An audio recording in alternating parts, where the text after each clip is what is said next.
Well, we are finally getting rain on one of our eagleseed food plots. I cannot tell you how happy this makes me. They've been doing great all summer, even though it's not got too hot, but it's been exceptionally dry. Our ponds are dry. Now, parts of our food plot are suffering a little bit because there's some mature trees that the roots outreach into the plot, and it's competing with that moisture. So they are suffering a little bit there in competition with those trees. So hopefully this rain kind of equals everything back out. There's not that competition, and hopefully from here on out we'll have a consistent rainfall. That's what we hope. But I imagine we will have some kind of drought, but I'm just happy they're getting watered. The Hunting Grounds is brought to you by Everett Chevrolet of Northwest Arkansas and by Bedford Camera and Video, Hook, Line, and Sinker Outdoors, bowtech, Muddy Outdoors, Wet Ink Design, Gold Tip, Eagleseed, Shaybug Design, Nosejammer, Lumenok, Four Wheel Concepts, Morel Targets, Popeyes of Northwest Arkansas, Spypoint. Well, welcome back to another episode. As we promised last week, we are going to be getting into never before seen deer hunts from last season, and we've got a show in store for you today. Now, each year I challenge myself to take as many new hunters or youth hunting as possible. Now, with that being said, I had one dad email me. His name was Terry. He simply said, "Man, I love that you're into hunting. I love that you guys are Christian-based. My son's really getting into the outdoors. He's really interested in hunting. Me and my wife, we don't really do that, and nor do we have time. So if you have time this season, could you maybe take my son?" Well, we sent messages back and forth. I finally came up and said, you know, we can probably get him on a buck or a doe. Hopefully he'll have his chance at his first deer. Ended up getting Isaac and his mom out and made sure he could shoot the 243 really well. It was custom dipped by Wet Ink Designs, and man, he was just nailing them. Every time he was just planking them. He had no problem. He picked up that 243 like a pro. Now, I'd done my homework and I'd gone out, scouted these deer, set up blinds, knew where these deer were going to come out, and this piece of property is phenomenal. It is overran with bucks and does. I've never seen so many deer on a piece of property. They definitely need to get their numbers down. So hopefully it's what Isaac and us are going to do.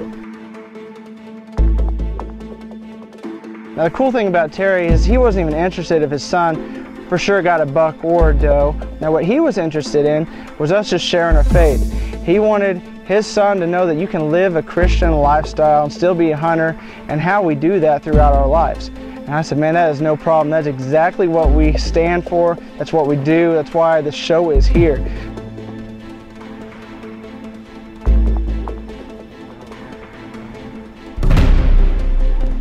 We got out there that morning and the rain came down so hard with the little slits that we had open on the windows, just enough so we could even see if a deer was out there. The rain was just hammering. We were getting soaked inside the blind, so we ended up calling the quits. We went over to Popeyes, grabbed a bite to eat, came up with a game plan, contacted his parents, made sure he could stick around that evening with us so he could hopefully have another chance. And we got with the landowner and figured out that these deer were coming really close to this old abandoned chicken house. It's just a natural little pinch point. They got to come around a corral. And what a better spot to hide a kid and a cameraman and myself than in a big chicken house. What's the most redneck thing you could do? Well, it was to set up in a chicken house, so that's what we did.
Oh yeah. Good job. Awesome. You got her. Oh, golly. That was awesome. Oh man, I'm just glad. That was perfect. After, oh man, after those ones caught us.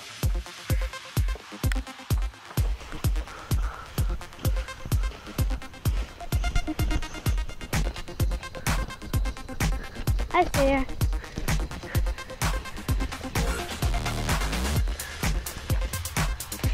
There you go, she's there. Look how big she is. Right there. Let's take a look at it.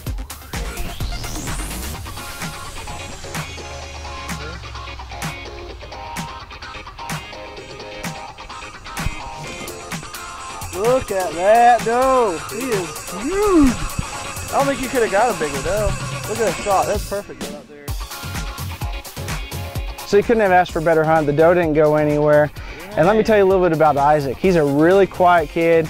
I was trying to make jokes during the morning hunt, during lunch, during even the evening hunt, all the way up to the trigger pull to try to get him to laugh or interact. And he was laughing, but he was just a really shy kid. But after he pulled that trigger, the rest of the night, we couldn't get him to be quiet. So if there was one single hunt that we were going to get on film this year, let it be this one, because this is exactly what it's all about. This is what we stand for. This is what hunters should do.